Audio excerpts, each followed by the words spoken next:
നമ്മുടെ വളരെ അടുത്തൊരു സുഹൃത്തിൻ്റെ കൂടെ സമയം ചെലവഴിക്കുമ്പോൾ മനസ്സിൽ ഒരു സന്തോഷം തോന്നാറില്ലേ? അതുപോലെ തന്നെ നമുക്ക് വളരെ ഇഷ്ടപ്പെട്ട ഒരു ഭക്ഷണം വീണ്ടും വീണ്ടും കഴിക്കാൻ തോന്നാറില്ലേ? രാത്രി ഒറ്റയ്ക്ക് വീട്ടിലിരിക്കുമ്പോൾ പെട്ടെന്ന് പരിചയമില്ലാത്തൊരു ശബ്ദം കേട്ടാൽ മനസ്സിനുള്ളിൽ നമുക്ക് വിശദീകരിക്കാൻ കഴിയാത്ത ഒരുതരം പേടി തോന്നാറില്ലേ? ഇതിനൊക്കെ കാരണം നമ്മുടെ തലച്ചോറും അതിനകത്തെ നമ്മുടെ ചിന്തകളും മാത്രമാണെന്ന് വിചാരിച്ചാൽ നമുക്ക് തെറ്റി. നമ്മുടെ ബ്രെയിനിനകത്തെ കോശങ്ങൾ തമ്മിൽ കൈമാറ്റം ചെയ്യപ്പെടുന്ന ഇലക്ട്രിക്കൽ സിഗ്നൽസ് ആണ് നമ്മുടെ ചിന്തകൾ എന്ന് നമുക്കറിയാം. മനസ്സ് എന്ന് പറയുന്ന കോൺസെപ്റ്റും തലച്ചോറിനകത്തെ ഇതേ ഇലക്ട്രിക്കൽ സിഗ്നൽസിൽ നിന്നും ഊരിത്തിരിഞ്ഞു വരുന്നതാണ് എന്നൊരു ധാരണ പലർക്കും ഉണ്ട്. ഒരു പരിധിവരെ ഈ ധാരണ ശരിയാണ്. എന്നാൽ ഈ ഇലക്ട്രിക്കൽ സിഗ്നൽസ് കൂടാതെ നമ്മുടെ മനസ്സിനെ നിയന്ത്രിക്കുന്ന ഒരു കൂട്ടം കെമിക്കൽസ് അഥവാ രാസവസ്തുക്കളുണ്ട്. കെമിക്കൽസ് എന്ന് പറയുമ്പോൾ നമ്മുടെ ശരീരത്തിന് പുറത്തു നിന്നുള്ള കെമിക്കൽസിന്റെ കാര്യമല്ല ഉദ്ദേശിക്കുന്നത്. നമ്മുടെ ശരീരം തന്നെ ഉണ്ടാക്കുന്ന ചില രാസവസ്തുക്കളുടെ കാര്യമാണ് ഉദ്ദേശിക്കുന്നത്. സന്തോഷം, ഭയം, സ്നേഹം, വിശ്വാസം, സംതൃപ്തി, ഉന്മാദം മുതലായ അനുഭവങ്ങളൊക്കെ നമ്മുടെ മനസ്സിൽ ഉണ്ടാക്കുന്നതിൽ ഇത്തരം കെമിക്കൽസിന് വളരെ വലിയൊരു റോളുണ്ട്. ഉദാഹരണത്തിന് ലവ് ഹോർമോൺ എന്ന് നിങ്ങൾ കേട്ടിട്ടുണ്ടാവും. ഓക്സിറ്റോസിൻ എന്ന രാസവസ്തുവിനെയാണ് പൊതുവെ ലവ് ഹോർമോൺ അല്ലെങ്കിൽ ട്രസ്റ്റ് ഹോർമോൺ എന്നൊക്കെ വിളിക്കുന്നത്. അതുപോലെ തന്നെ സെറോട്ടോണിൻ, ഡോപ്പാമിൻ, എൻഡോർഫിൻ എന്നിവയൊക്കെ അറിയപ്പെടുന്നത് ഹാപ്പി കെമിക്കൽസ് എന്ന പേരിലാണ്. കോർട്ടിസോൾ ആണ് സ്ട്രെസ് ഹോർമോൺ എന്ന പേരിൽ അറിയപ്പെടുന്നത്. ഇത്തരത്തിലുള്ള നമ്മുടെ മനസ്സിന്റെ ചില പ്രധാന പ്രവർത്തനങ്ങളെ നിയന്ത്രിക്കുന്ന രാസവസ്തുക്കളെ കുറിച്ചാണ് ഇന്നത്തെ video. Hi friends, science for മാസിന്റെ പുതിയൊരു എപ്പിസോഡിലേക്ക് സ്വാഗതം. മനസ്സിന്റെ പ്രവർത്തനത്തെ ബാധിക്കുന്ന കെമിക്കൽസ് പൊതുവെ 2 ടൈപ്പ് ഉണ്ട്. അതിൽ ഒന്നാമത്തേതാണ് ന്യൂറോ ട്രാൻസ്മിറ്റേഴ്സ്. നമ്മുടെ ബ്രെയിനിന്റെ അകത്തുള്ള കോശങ്ങളെ സാധാരണ ന്യൂറോൺസ് എന്നാണ് വിളിക്കാറ്. ഈ ന്യൂറോൺസ് തമ്മിൽ കമ്മ്യൂണിക്കേറ്റ് ചെയ്യുന്നത് പരസ്പരം ഇലക്ട്രിക്കൽ സിഗ്നൽസ് കൈമാറ്റം ചെയ്യുന്നത് വഴിയാണ്. ഒരു ന്യൂറോണിൽ നിന്നും അടുത്ത ന്യൂറോണിലേക്ക് ഇലക്ട്രിക്കൽ സിഗ്നൽസ് കൈമാറ്റം ചെയ്യാൻ സഹായിക്കുന്ന കെമിക്കൽസ് ആണ് ന്യൂറോ ട്രാൻസ്മിറ്റേഴ്സ്. ഇവയ്ക്ക് ഈ ഇലക്ട്രിക്കൽ സിഗ്നൽസിന്റെ സ്പീഡും തീവ്രതയും കൂട്ടാനും കുറയ്ക്കാനും കഴിയും. മനസ്സിന്റെ പ്രവർത്തനത്തെ ബാധിക്കുന്ന രണ്ടാമത്തെ തരം കെമിക്കൽസ് ചില ഹോർമോണുകളാണ്. നമ്മുടെ ശരീരത്തിൽ നടക്കുന്ന വിവിധ തരം രാസപ്രവർത്തനങ്ങളെ നിയന്ത്രിക്കുക എന്നതാണ് ഹോർമോണുകളുടെ പ്രധാന ജോലി. ഉദാഹരണത്തിന് ഇൻസുലിൻ എന്ന ഹോർമോണിനെ കുറിച്ച് നിങ്ങൾ കേട്ട് കാണും. നമ്മുടെ രക്തത്തിലെ ഷുഗറിന്റെ അളവ് നിയന്ത്രിക്കുക എന്നതാണ് ഇൻസുലിൻ എന്ന ഹോർമോണിന്റെ പ്രധാന ജോലി. ഇത്തരത്തിൽ നമ്മുടെ ശരീരത്തിലെ വെള്ളത്തിന്റെ അളവ് നിയന്ത്രിക്കുന്നതും നമ്മുടെ വളർച്ചയെ നിയന്ത്രിക്കുന്നതും ഒക്കെ ഓരോ തരം ഹോർമോണുകളാണ്. ഒരുപാട് വിവിധ തരം ഹോർമോണുകൾ നമ്മുടെ ശരീരത്തിലുണ്ട്. അതിൽ ചില ഹോർമോണുകൾ നമ്മുടെ മനസ്സിന്റെ പ്രവർത്തനത്തെ ബാധിക്കുന്ന ഹോർമോണുകളാണ്. നമുക്ക് ആദ്യം ഹാപ്പി കെമിക്കൽസ് അല്ലെങ്കിൽ ഫീൽ ഗുഡ് കെമിക്കൽസ് എന്ന പേരിൽ അറിയപ്പെടുന്ന 4 കെമിക്കൽസിന്റെ പ്രവർത്തനം നോക്കാം. നമ്മുടെ മനസ്സിന് സുഖം, സന്തോഷം, സമാധാനം, സംതൃപ്തി മുതലായ ഫീലിങ്സ് തരുന്ന രാസവസ്തുക്കളെയാണ് പൊതുവെ ഹാപ്പി കെമിക്കൽസ് അല്ലെങ്കിൽ ഫീൽ ഗുഡ് കെമിക്കൽസ് എന്നൊക്കെ വിളിക്കുന്നത്. ഡോപ്പാമിൻ ഒരു ഫീൽ ഗുഡ് കെമിക്കൽ ആയിട്ടാണ് പൊതുവെ കണക്കാക്കാറ്. നമുക്ക് സന്തോഷം കിട്ടുന്ന കാര്യങ്ങൾ വീണ്ടും വീണ്ടും ചെയ്യാൻ നമ്മളെ പ്രേരിപ്പിക്കുന്നത് ഈ രാസവസ്തുവാണ്. അതായത് നമുക്ക് ഇഷ്ടപ്പെട്ട ഭക്ഷണം കഴിക്കുമ്പോഴും ഇഷ്ടപ്പെട്ട പാട്ട് കേൾക്കുമ്പോഴും ഒക്കെ നമ്മുടെ ബ്രെയിനിൽ ഡോപ്പാമിൻ ഉണ്ടാവും. അത് നമ്മുടെ മനസ്സിൽ സന്തോഷം തരുന്ന ഒരു ഫീൽ ഉണ്ടാക്കും. അതോടൊപ്പം തന്നെ ഇത്തരം സന്തോഷം തരുന്ന കാര്യങ്ങൾ വീണ്ടും വീണ്ടും ചെയ്യാനുള്ള ഒരു പ്രചോദനവും ഡോപ്പാമിൻ നമ്മുടെ മനസ്സിലുണ്ടാക്കും. ഡോപ്പാമിൻ ബേസിക്കലി ഒരു ന്യൂറോ ട്രാൻസ്മിറ്റർ ആണ്. നമ്മുടെ ബ്രെയിനിന്റെ അകത്ത് തന്നെയുള്ള VTA എന്നറിയപ്പെടുന്ന ഒരു ഭാഗത്താണ് ഈ രാസവസ്തു ഉണ്ടാക്കുന്നത്. നമ്മുടെ ബ്രെയിൻ സെൽസിനെ ഒരു പ്രത്യേക തരത്തിൽ എക്സൈറ്റ് ചെയ്യാൻ ഈ കെമിക്കലിന് കഴിയും. മനുഷ്യരിൽ മാത്രമല്ല മറ്റു പല മൃഗങ്ങളിലും ഡോപ്പാമിന്റെ പ്രവർത്തനം നമ്മൾ കണ്ടെത്തിയിട്ടുണ്ട്. മോട്ടിവേഷൻ അഥവാ പ്രചോദനം എന്നത് ഏതൊരു ജീവിക്കും സർവൈവ് ചെയ്യാൻ വേണ്ട ഒരു അത്യാവശ്യ ഘടകമാണ്. ഒരു മരത്തിന്റെ ഏറ്റവും ഉയർന്ന ചില്ലയിലുള്ള ഒരു മാങ്ങ പറിച്ചു തിന്നാൻ ഒരു കുരങ്ങനെ പ്രേരിപ്പിക്കുന്നത് വിശപ്പ് മാത്രമല്ല, ആ മാങ്ങ തിന്നു കഴിയുമ്പോൾ തലച്ചോറിൽ ഉണ്ടാകുന്ന ഡോപ്പാമിൻ തരുന്ന ഹാപ്പി ഫീലിംഗ് കൂടെയാണ്. അതേ ഡോപ്പാമിൻ തന്നെയാണ് ആദ്യത്തെ മാങ്ങ തിന്ന ശേഷം തൊട്ടടുത്ത മരത്തിലെ ഏറ്റവും ഉയർന്ന ചില്ല വരെ കയറി രണ്ടാമത്തെ മാങ്ങ തിന്നാൻ കുരങ്ങനെ പ്രേരിപ്പിക്കുന്നത്. ചില മൃഗങ്ങളിൽ നടത്തിയ പരീക്ഷണങ്ങളിൽ ഡോപ്പാമിൻ ഉൽപ്പാദിപ്പിക്കാനുള്ള കഴിവ് നഷ്ടപ്പെട്ടാൽ ഭക്ഷണം ഈസിലി അവൈലബിൾ ആണെങ്കിൽ പോലും അത് കഴിക്കാൻ മൃഗങ്ങൾക്ക് താല്പര്യം കുറയുന്നതായിട്ട് കാണപ്പെട്ടിട്ടുണ്ട്.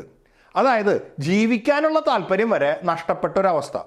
ഏതൊരു കാര്യം നമ്മൾ ചെയ്യുമ്പോഴും അതിന് ഒരു റിവാർഡ് അഥവാ പ്രതിഫലം കിട്ടുന്നുണ്ടെങ്കിലേ അത്തരം കാര്യങ്ങൾ കൂടുതൽ ചെയ്യാൻ ഒരു മോട്ടിവേഷൻ അഥവാ പ്രചോദനം ഉണ്ടാവും. നമ്മുടെ തലച്ചോറിനകത്തെ ഈ റിവാർഡ് ആൻഡ് മോട്ടിവേഷൻ മെക്കാനിസം നിയന്ത്രിക്കുന്നത് ഡോപ്പാമിൻ എന്ന രാസവസ്തുവാണ്. അതുകൊണ്ട് തീർച്ചയായും ജീവിക്കാൻ ആവശ്യമായ ഒരു രാസവസ്തു തന്നെയാണ് ഡോപ്പാമിൻ. പക്ഷേ ഡോപ്പാമിന് ഒരു സൈഡ് എഫക്റ്റ് കൂടിയുണ്ട്. ഇത് നമ്മുടെ ശരീരത്തിൽ അധികം നേരം തങ്ങി നിൽക്കില്ല, പെട്ടെന്ന് തന്നെ റീഅബ്സോർബ് ചെയ്യപ്പെടും. അതുകൊണ്ട് തന്നെ ഡോപ്പാമിൻ തരുന്ന സന്തോഷം അധികം നേരം നീണ്ടു നിൽക്കില്ല. അങ്ങനെ വരുമ്പോൾ സന്തോഷം തരുന്ന കാര്യങ്ങൾ വീണ്ടും വീണ്ടും ചെയ്യാൻ അത് നമ്മളെ പ്രേരിപ്പിക്കും. ഇതൊരു അഡിക്ഷൻ ടൈപ്പ് ബിഹേവിയറിലേക്ക് കാര്യങ്ങൾ കൊണ്ടുചെന്നെത്തിക്കും.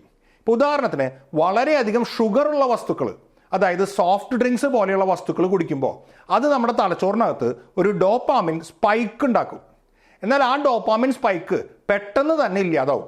അത് ഇല്ലാണ്ടാവുമ്പോൾ വീണ്ടും അത് വേണം എന്ന് നമുക്ക് തോന്നും. ഇത് കൂടുതൽ സോഫ്റ്റ് ഡ്രിങ്ക് കുടിക്കാൻ നമ്മളെ പ്രേരിപ്പിക്കും. പക്ഷേ ഇവിടെ പ്രശ്നം എന്താണെന്ന് വെച്ചാൽ അടുത്ത തവണ നേരത്തെ കിട്ടിയ അതേ ഡോപ്പാമിൻ എഫക്റ്റ് നമുക്ക് കിട്ടണമെന്നുണ്ടെങ്കിൽ സോഫ്റ്റ് ഡ്രിങ്ക് കൂടുതൽ അളവിൽ കുടിക്കേണ്ട ഒരു അവസ്ഥ വരും. ഇതിനെയാണ് ടോളറൻസ് എന്ന് വിളിക്കുന്നത്. അങ്ങനെ ഓരോ തവണ കഴിയുന്തോറും കൂടുതൽ കുടിച്ചാലേ ആദ്യം കിട്ടിയ അതേ അളവിലുള്ള ഡോപ്പാമിൻ റെസ്പോൺസ് കിട്ടുകയുള്ളൂ എന്നൊരവസ്ഥ വരും. ഇതാണ് പലപ്പോഴും ചെറിയ തോതിലുള്ള അഡിക്ഷൻ സ്വഭാവത്തിലേക്ക് നയിക്കുന്നത്. ഇത്തരത്തിൽ ഡോപ്പാമിൻ്റെ പ്രവർത്തനം മൂലം അഡിക്ഷൻ സ്വഭാവം ഉണ്ടാകുന്ന കാര്യങ്ങൾ ഒരുപാടുണ്ട്. Video games, social media, pornography, gambling മുതലായ കാര്യങ്ങളൊക്കെ ഇതേ രീതിയിൽ ഡോപ്പാമിൻ്റെ എഫക്റ്റ് മൂലം അഡിക്ഷൻ ഉണ്ടാക്കാൻ സാധ്യതയുള്ള കാര്യങ്ങളാണ്. സോഷ്യൽ മീഡിയ ഡിസൈൻ ചെയ്തിരിക്കുന്നത് തന്നെ നമ്മുടെ ഈ അഡിക്ഷൻ ടെൻഡൻസി മാക്സിമം യൂട്ടിലൈസ് ചെയ്യാൻ കഴിയുന്ന രീതിയിലാണ്. സോഷ്യൽ മീഡിയ പോസ്റ്റുകളിലൂടെയും റീൽസിലൂടെയൊക്കെ നമ്മൾ സ്ക്രോൾ ചെയ്ത് പോകുമ്പോൾ പലപ്പോഴും നമുക്കത് നിർത്താതെ തുടരാൻ തോന്നുന്നത് ഈ ഒരു കാരണം കൊണ്ടാണ്. ഇത്തരം അഡിക്റ്റീവ് ബിഹേവിയറിൻ്റെ മറ്റൊരു പ്രശ്നം കൂടുതൽ ഡോപ്പാമിൻ കിട്ടുന്ന കാര്യങ്ങൾ ചെയ്ത് ശീലിച്ച് കഴിയുമ്പോൾ പിന്നെ താരതമ്യേന കുറവ് ഡോപ്പാമിൻ കിട്ടുന്ന കാര്യങ്ങളെ ഒഴിവാക്കാനുള്ള ഒരു പ്രവണത സ്വാഭാവികമായിട്ടും നമുക്ക് വരും. കുട്ടികളുടെ കാര്യത്തിൽ ഇത് പഠനത്തെ ബാധിക്കും. മുതിർന്നവരുടെ കാര്യത്തിൽ ഇത് ജോലിയിലും കുടുംബത്തിലും ശ്രദ്ധിക്കാനുള്ള താല്പര്യം കുറയ്ക്കും. വളരെ അപകടകരമായ ഒരു പ്രവണതയാണിത്. അതുകൊണ്ട് കൂടുതൽ ഡോപ്പാമിൻ കിട്ടുന്ന കാര്യങ്ങൾക്ക് ഒരു പരിധി വയ്ക്കുന്നതാണ് എപ്പോഴും നല്ലത്. ഡോപ്പാമിൻ പോലെ തന്നെയുള്ള മറ്റൊരു ഫീൽ ഗുഡ് കെമിക്കലാണ് സെറോട്ടോണിൻ. പക്ഷേ ഇത് രണ്ടും തമ്മിൽ വലിയ വ്യത്യാസമുണ്ട്. ഒന്ന്, ഡോപ്പാമിൻ സന്തോഷം തരുന്നതിനോടൊപ്പം തന്നെ സന്തോഷം തരുന്ന കാര്യം ഇനിയും കൂടുതൽ വേണം എന്ന മാനസികാവസ്ഥ ഉണ്ടാക്കും. എന്നാൽ സെറോട്ടോണിൻ സന്തോഷത്തിനോടൊപ്പം സംതൃപ്തി എന്ന ഫീലിംഗ് ആണ് ഉണ്ടാക്കുന്നത്. രണ്ട്, ഡോപ്പാമിൻ തരുന്ന സന്തോഷം താൽക്കാലികമാണ്, അതിൻ്റെ എഫക്റ്റ് പെട്ടെന്ന് തീരും. എന്നാൽ സെറോട്ടോണിൻ തരുന്ന സന്തോഷം നിറഞ്ഞ ഫീലിംഗ് കൂടുതൽ സമയം നിലനിൽക്കും. ശരിക്കും ഡോപ്പാമിൻ സമം പ്ലഷർ എന്നും സെറോട്ടോണിൻ സമം ഹാപ്പിനെസ് എന്നുമാണ് പൊതുവെ പറയാറ്. മൂന്ന്, ശരീരത്തിൽ ഡോപ്പാമിൻ ഉണ്ടാക്കുന്നത് നമ്മുടെ ഏതെങ്കിലും ഒരു പ്രവൃത്തിയുടെ റിവാർഡ് അഥവാ പ്രതിഫലം പോലെയാണ്. എന്നാൽ സെറോട്ടോണിൻ അങ്ങനെയല്ല, അത് തനിയെ ഉണ്ടാകുന്നതാണ്. നമ്മൾ ചെയ്യുന്ന ഏതെങ്കിലും ഒരു കാര്യത്തിന് പ്രതിഫലം എന്ന രീതിയിൽ ശരീരത്തിൽ സെറോട്ടോണിൻ ഉണ്ടാക്കുന്നില്ല. ശരിക്കും നമ്മുടെ മനസ്സിൻ്റെ മൂഡിനെ നിയന്ത്രിക്കുന്ന കെമിക്കലാണ് സെറോട്ടോണിൻ. ഇത് ആവശ്യത്തിന് ശരീരത്തിലുണ്ടെങ്കിൽ സമാധാനവും സന്തോഷവും സംതൃപ്തിയും നിറഞ്ഞൊരു മൂഡായിരിക്കും നമുക്കുണ്ടാവുക. ശരീരത്തിലെ സെറോട്ടോണിൻ്റെ സാന്നിധ്യം സ്ട്രെസ്സും ടെൻഷനും ആങ്സൈറ്റിയും ഒക്കെ നല്ല പോലെ കുറയ്ക്കും. നല്ല ഉറക്കം കിട്ടാൻ സഹായിക്കും. പിന്നെ നമുക്ക് പഠിക്കാനും ചിന്തിക്കാനും ചെയ്യുന്ന കാര്യങ്ങളിൽ ഫോക്കസ് ചെയ്യാനും ഒക്കെയുള്ള ഒരു മാനസികാവസ്ഥ ഉണ്ടാക്കും. അതുപോലെ തന്നെ നമ്മുടെ ആത്മവിശ്വാസം കൂട്ടും. അങ്ങനെ ആകെ മൊത്തം വളരെ നല്ലൊരു മാനസികാവസ്ഥ ഉണ്ടാക്കുന്ന കെമിക്കലാണ് സെറോട്ടോണിൻ. സ്വാഭാവികമായും ശരീരത്തിൽ സെറോട്ടോണിൻ്റെ അളവ് കുറയുമ്പോൾ ഈ പറഞ്ഞതിൻ്റെയൊക്കെ നേരെ വിപരീതം സംഭവിക്കും. സെറോട്ടോണിൻ കുറയുമ്പോൾ ടെൻഷനും ആങ്സൈറ്റിയും കൂടും. ഡിപ്രഷൻ അഥവാ വിഷാദ രോഗം ഉണ്ടാവാൻ കാരണമാവും. ദേഷ്യം കൂടും. പെട്ടെന്ന് പ്രകോപിതനാവും. ഉറക്കം കുറയും. അങ്ങനെ ഒരുപാട് നെഗറ്റീവായിട്ടുള്ള കാര്യങ്ങൾ സംഭവിക്കും. വ്യായാമം ചെയ്യുക, സൂര്യപ്രകാശം കൊള്ളുക, ആവശ്യത്തിന് ഉറങ്ങുക, നല്ല സാമൂഹിക ബന്ധങ്ങൾ നിലനിർത്തുക, മറ്റുള്ളവർക്ക് സഹായം ചെയ്യുക, ആരോഗ്യപരമായ ഭക്ഷണങ്ങൾ കഴിക്കുക മുതലായവയൊക്കെയാണ് നാച്ചുറലായിട്ട് സെറോട്ടോണിൻ കൂടാൻ നമ്മൾ ചെയ്യേണ്ട കാര്യങ്ങൾ. നമ്മളിപ്പോൾ കണ്ട മാനസികമായ ഫങ്ഷൻസ് കൂടാതെ വേറെ ഫിസിക്കലായ ഫങ്ഷൻസും സെറോട്ടോണിൻ നമ്മുടെ ശരീരത്തിൽ ചെയ്യുന്നുണ്ട്. നമ്മുടെ ഡൈജസ്റ്റീവ് ഫങ്ഷൻ അഥവാ ദഹന പ്രക്രിയയെ സെറോട്ടോണിൻ സഹായിക്കുന്നുണ്ട്. അതുകൊണ്ട് തന്നെ നമ്മുടെ ശരീരത്തിലെ സെറോട്ടോണിൻ്റെ നല്ലൊരു പങ്ക് ഉണ്ടാക്കപ്പെടുന്നത് നമ്മുടെ കുടലുകളിലാണ്. നമ്മുടെ വിശപ്പ് നിയന്ത്രിക്കുന്നതിലും സെറോട്ടോണിൻ നല്ലൊരു പങ്ക് വഹിക്കുന്നുണ്ട്. ഭക്ഷണം കഴിച്ച ശേഷം തൃപ്തി തോന്നി അമിതമായ ഭക്ഷണം കഴിക്കുന്നത് ഒഴിവാക്കുന്നതും സെറോട്ടോണിൻ തന്നെയാണ്. അതുപോലെ തന്നെ ഒരു മുറിവുണ്ടായാൽ ബ്ലഡ് പെട്ടെന്ന് ക്ലോട്ട് ചെയ്യാനും സെറോട്ടോണിൻ സഹായിക്കും. അങ്ങനെ മാനസികമായ ഫങ്ഷൻസ് കൂടാതെ ഒരുപാട് ഫിസിക്കൽ ഫങ്ഷൻസും സെറോട്ടോണിൻ എന്ന രാസവസ്തുവിനുണ്ട്. Love hormone, trust hormone, cuddling hormone എന്ന പേരിലൊക്കെ പൊതുവെ അറിയപ്പെടുന്ന ഒരു രാസവസ്തുവാണ് ഓക്സിറ്റോസിൻ. ഈ കെമിക്കലിൻ്റെ ഒരു പ്രത്യേകത ഇത് ഒരേ സമയം ഒരു ഹോർമോണും ന്യൂറോ ട്രാൻസ്മിറ്ററുമാണ് എന്നുള്ളതാണ്. ഇതും ഒരു ഫീൽ ഗുഡ് കെമിക്കൽ തന്നെയാണ്. പക്ഷേ മനസ്സിൻ്റെ പ്രവർത്തനവുമായിട്ട് നേരിട്ട് ബന്ധമില്ലാത്ത വേറെയും ഒരുപാട് ഫങ്ഷൻസ് ഓക്സിറ്റോസിൻ എന്ന ഹോർമോണിനുണ്ട്. പ്രസവ സമയത്ത് യൂട്രൈൻ കോൺട്രാക്ഷൻ അഥവാ ഗർഭപാത്രത്തിൻ്റെ ചുരുങ്ങൽ ട്രിഗർ ചെയ്യുന്നത് ഓക്സിറ്റോസിനാണ്. അതുപോലെ തന്നെ ഒരു കുഞ്ഞ് മുല കുടിക്കുമ്പോൾ അമ്മയുടെ ശരീരത്തിലെ പാലിൻ്റെ ഉൽപ്പാദനം ട്രിഗർ ചെയ്യുന്നത് ഈ ഓക്സിറ്റോസിനാണ്. അങ്ങനെ പല ശാരീരികമായ ഫങ്ഷൻസും ഓക്സിറ്റോസിനുണ്ട്. ഓക്സിറ്റോസിൻ്റെ പ്രധാന മാനസികമായ എഫക്റ്റ് ഹ്യൂമൻ ബോണ്ടിങ് അഥവാ മനുഷ്യർ തമ്മിൽ മാനസികമായ ബന്ധങ്ങൾ ഉണ്ടാക്കുന്നതിലാണ് എന്നാണ് പഠനങ്ങൾ സൂചിപ്പിക്കുന്നത്.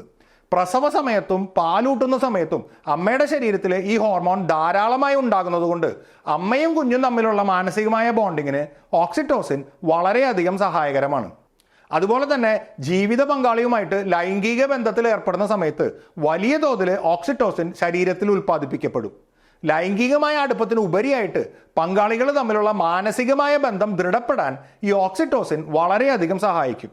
കുടുംബജീവിതത്തിൽ സെക്സിന് ഇത്രയും പ്രാധാന്യം വരാൻ ഇതാണ് ഒരു കാരണം.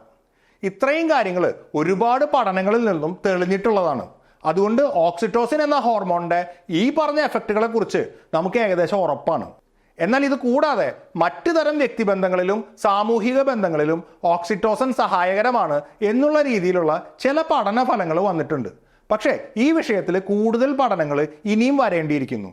അതായത് സുഹൃത്തുക്കളുടെ കൂടെ നമ്മൾ സമയം ചെലവഴിക്കുമ്പോഴും നമ്മുടെ ശരീരത്തിൽ ഓക്സിറ്റോസിൻ്റെ അളവ് കൂടുന്നുണ്ട്. മാതാപിതാക്കൾ മക്കളെ കളിപ്പിക്കുമ്പോഴും അവരുടെ കൂടെ സമയം ചെലവഴിക്കുമ്പോഴൊക്കെ ശരീരത്തിൽ ഓക്സിറ്റോസിൻ്റെ അളവ് കൂടുന്നുണ്ട്. അതുപോലെ തന്നെ നമ്മുടെ കൂട്ടത്തിൽപ്പെട്ട ഒരാളോട് അനുകമ്പ കാണിക്കാനും അവരെ സഹായിക്കാനും നമ്മളെ പ്രേരിപ്പിക്കുന്നതിൽ ഓക്സിറ്റോസിന് പങ്കുണ്ട്. വളർത്തുമൃഗങ്ങളുടെ കൂടെ ക്വാളിറ്റി ടൈം സ്പെൻഡ് ചെയ്യുന്നതും നമ്മുടെ ശരീരത്തിൽ ഓക്സിറ്റോസിൻ്റെ അളവ് കൂട്ടും. ഈ പറഞ്ഞ കാര്യങ്ങൾ സൂചിപ്പിക്കുന്ന ചില പഠനങ്ങൾ വന്നിട്ടുണ്ടെങ്കിലും ഈ വിഷയത്തിൽ കൂടുതൽ സ്ഥിരീകരണം ഇനിയും വരേണ്ടതുണ്ട്. അതുപോലെ തന്നെ ഓക്സിറ്റോസിൻ ഹോർമോൺ നേസൽ സ്പ്രേ വഴി കൊടുത്തു കഴിഞ്ഞപ്പോൾ ചില വ്യക്തികളിൽ ട്രസ്റ്റിംഗ് ബിഹേവിയർ, അതായത് മറ്റുള്ളവരെ പെട്ടെന്ന് വിശ്വസിക്കാനുള്ള പ്രവണത കൂടുന്നതായിട്ട് ചില പഠനങ്ങളിൽ കണ്ടെത്തിയിട്ടുണ്ട്. പക്ഷേ ഈ വിഷയത്തിലും കൂടുതൽ പഠനങ്ങൾ ഇനിയും ആവശ്യമാണ്. മൊത്തത്തിൽ സോഷ്യൽ ബോണ്ടിങ്ങിന് സഹായകരമാവുന്ന ഒരു രാസവസ്തുവാണ് ഓക്സിറ്റോസിൻ എന്നാണ് കണക്കാക്കപ്പെട്ടിരിക്കുന്നത്. എൻഡോർഫിനും ഒരു ഹാപ്പി കെമിക്കലായിട്ടാണ് കണക്കാക്കപ്പെടുന്നത്. ഇതും ഒരേ സമയം ഒരു ന്യൂറോ ട്രാൻസ്മിറ്ററും ഹോർമോണുമാണ്. നമ്മുടെ ശരീരത്തിൻ്റെ നാച്ചുറൽ പെയിൻ കില്ലർ അഥവാ വേദന സംഹാരിയാണ് എൻഡോർഫിൻ. ശരീരത്തിൽ അമിതമായ വേദന ഉണ്ടാകുന്ന സമയത്താണ് എൻഡോർഫിൻസ് കൂടുതലായിട്ട് ഉൽപ്പാദിപ്പിക്കപ്പെടുന്നത്. നമ്മുടെ തലച്ചോറിലെ വേദന എന്ന സെൻസിനെ ബ്ലോക്ക് ചെയ്യലാണ് എൻഡോർഫിൻ ചെയ്യുന്നത്. നമ്മുടെ ശരീരത്തിന് പരിക്ക് പറ്റുന്ന സാഹചര്യങ്ങളെ നമ്മൾ തന്നെ ഒഴിവാക്കാൻ വേണ്ടിയിട്ടാണ് വേദന എന്നൊരു ഫീലിംഗ് തന്നെയുള്ളത്. എന്നാൽ ചില അവസരങ്ങളിൽ വളരെ അത്യാവശ്യമായി നമ്മൾ ചെയ്യേണ്ട ചില കാര്യങ്ങൾക്ക് വേദന ഒരു തടസ്സമായിട്ട് വരും. അതൊഴിവാക്കാനാണ് ശരീരത്തിന് ഇങ്ങനെ ഒരു വേദന സംഹാരി ഉള്ളത്.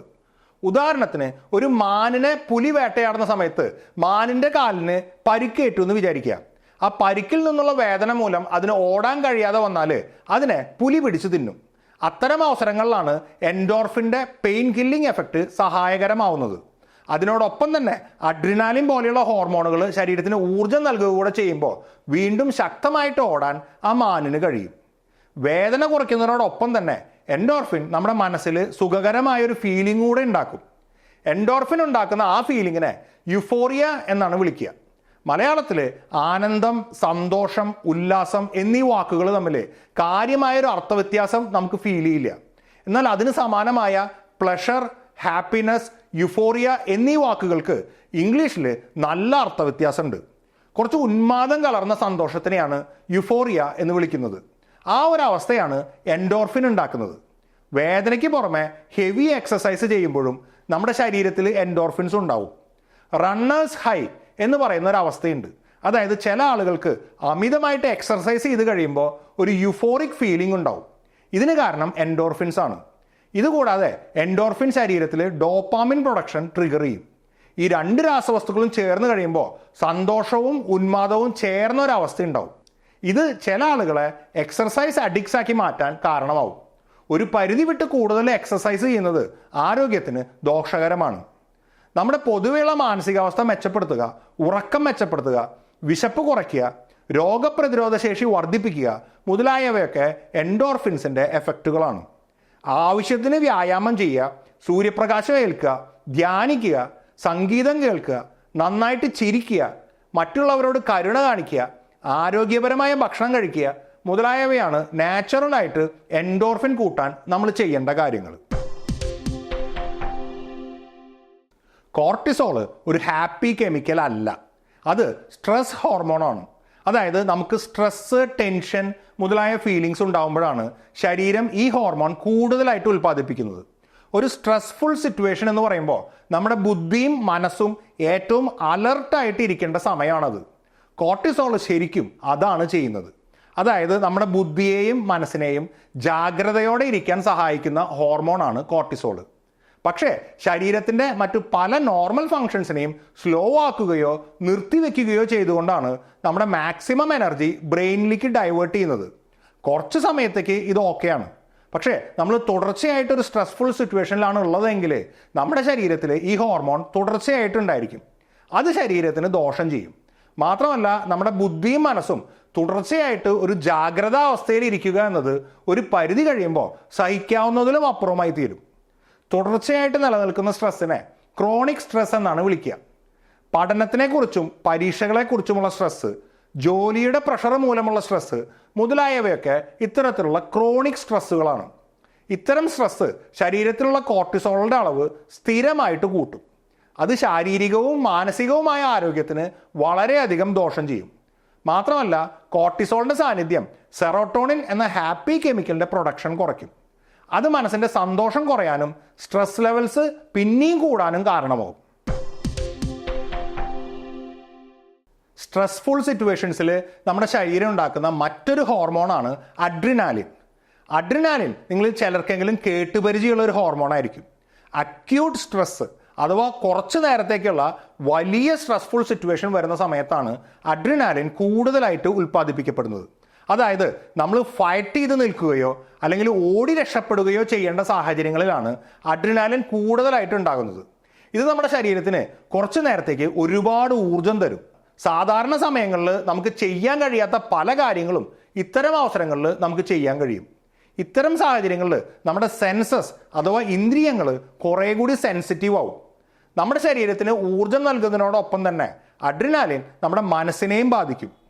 കോർട്ടിസോൾ ഉണ്ടാക്കുന്നതിനേക്കാൾ കുറേ കൂടി ശക്തമായ അലേർട്ട്നെസ് അഥവാ ജാഗ്രതാ ഫീലാണ് അഡ്രിനാലിൻ ഉണ്ടാക്കുന്നത്. ഈ എക്സ്ട്രീം അലേർട്ട്നെസ് ചില അവസരങ്ങളിൽ നമ്മുടെ മനസ്സിലെ ഭയവും ഉത്കണ്ഠയും വളരെയധികം കൂട്ടും.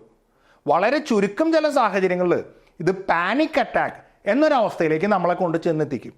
ആ സമയത്ത് നമ്മുടെ ഹൃദയമിടിപ്പ് വളരെയധികം കൂടും, ശ്വസിക്കുന്നതിൻ്റെ സ്പീഡ് കൂടും, ബ്ലഡ് പ്രഷർ കൂടും, അങ്ങനെ ഒരുപാട് പ്രശ്നങ്ങളുണ്ടാവും. പാനിക് അറ്റാക്കിന് വേറെയും പല കാരണങ്ങളുണ്ട്, എങ്കിലും അഡ്രിനാലിൻ അതിലൊരു പ്രധാന ഘടകമാണ്. മറ്റു ചില അവസരങ്ങളിൽ അഡ്രിനാലിൻ നമ്മുടെ പ്രകോപനപരമായ സ്വഭാവമായിരിക്കും കൂട്ടുന്നത്. പെട്ടെന്ന് ദേഷ്യം വരാനും ആക്രമിക്കാനും ഒക്കെ ഇത് കാരണമാവും. അങ്ങനെ ഒരുപാട് ഗുണങ്ങളും ദോഷങ്ങളുള്ള ഒരു ഹോർമോണാണ് അഡ്രിനാലിൻ. മനസ്സ് എന്നത് നമുക്കിന്നും പൂർണ്ണമായിട്ടും മനസ്സിലാക്കാൻ കഴിയാത്തൊരു കോൺസെപ്റ്റാണ്. ശാസ്ത്രജ്ഞരും തത്വചിന്തകരും ഇന്നും ഡീറ്റെയിൽഡ് ആയിട്ട് പഠിക്കുകയും ചർച്ച ചെയ്യുകയും ചെയ്യുന്ന ഒരു കോൺസെപ്റ്റാണത്. എന്നിരുന്നാലും മനസ്സ് എന്താണ് എന്നുള്ളതിനെക്കുറിച്ച് ഒരു ഏകദേശ ധാരണ നമ്മൾ ഓരോരുത്തരും നമ്മുടെ മനസ്സിലുണ്ടാക്കി വെച്ചിട്ടുണ്ടാവും. ആ ധാരണയിലേക്ക് നമ്മൾ കൂട്ടിച്ചേർക്കേണ്ട ചില ആശയങ്ങളാണ് ഈ വീഡിയോയിൽ നമ്മൾ കണ്ടത്. നമ്മുടെ തലച്ചോറിലെ ഇലക്ട്രിക്കൽ സിഗ്നൽസ് മാത്രമല്ല, ചില രാസവസ്തുക്കളും കൂടെ ചേർന്നാണ് നമ്മുടെ മനസ്സിൻ്റെ പ്രവർത്തനങ്ങളെ നിയന്ത്രിക്കുന്നത് എന്ന് നമ്മൾ കണ്ടു. ഇത്തരം രാസവസ്തുക്കളിൽ ചില ഏറ്റക്കുറച്ചിലുണ്ടാകുമ്പോൾ അത് ചില മാനസിക അസ്വാസ്ഥ്യങ്ങൾക്ക് കാരണമാകാറുണ്ട്. ഇൻസുലിൻ്റെ അളവ് കുറയുമ്പോൾ ഡയബറ്റിക്സ് അഥവാ പ്രമേഹം എന്ന രോഗാവസ്ഥ ഉണ്ടാകുന്നത് പോലെ തന്നെയാണ് ഇത്തരം മാനസിക അസുഖങ്ങളും. ഡയബറ്റീസ് പോലെ തന്നെ ഏതൊരാൾക്കും എപ്പോൾ വേണമെങ്കിലും വരാവുന്ന അസുഖമാണ് ആങ്സൈറ്റി, ഡിപ്രഷൻ മുതലായവയൊക്കെ. ഷുഗർ വരുമ്പോൾ ഒരു ഡോക്ടറെ കാണുന്ന പോലെ തന്നെയാണ് ഇത്തരം അസുഖങ്ങൾ വരുമ്പോൾ നമ്മളൊരു മനഃശാസ്ത്രജ്ഞനെ കാണാൻ പോകുന്നതും. അതിലൊരു കുഴപ്പവും വിചാരിക്കേണ്ട കാര്യമില്ല. നമ്മുടെ നാട്ടിൽ പൊതുവെ ഒരു സൈക്കാട്രിസ്റ്റിനെ കാണാൻ പോകുക എന്നത് ഒരു മോശം കാര്യമായിട്ട് കണക്കാക്കപ്പെടാറുണ്ട്. ആ ഒരു ധാരണ മാറ്റേണ്ട കാലം അതിക്രമിച്ചു. ഈ വീഡിയോ നിങ്ങൾക്ക് ഇഷ്ടമായെങ്കിൽ അത് ലൈക്കും ഷെയറും ചെയ്യുക. ഇതുപോലുള്ള കൂടുതൽ വീഡിയോകൾക്കായിട്ട് ഈ ചാനൽ സബ്സ്ക്രൈബ് ചെയ്യുകയും ബെൽ ഐക്കൺ എനേബിൾ ചെയ്യുകയും ചെയ്യുക. ഓർക്കുക, ഒരറിവും ചെറുതല്ല. അറിഞ്ഞിട്ടിപ്പോൾ എന്താ ഗുണം എന്ന ചോദ്യത്തിന് പ്രസക്തിയില്ല. അറിവ് അറിവിൽ തന്നെ പൂർണ്ണമാണ്. Thank you.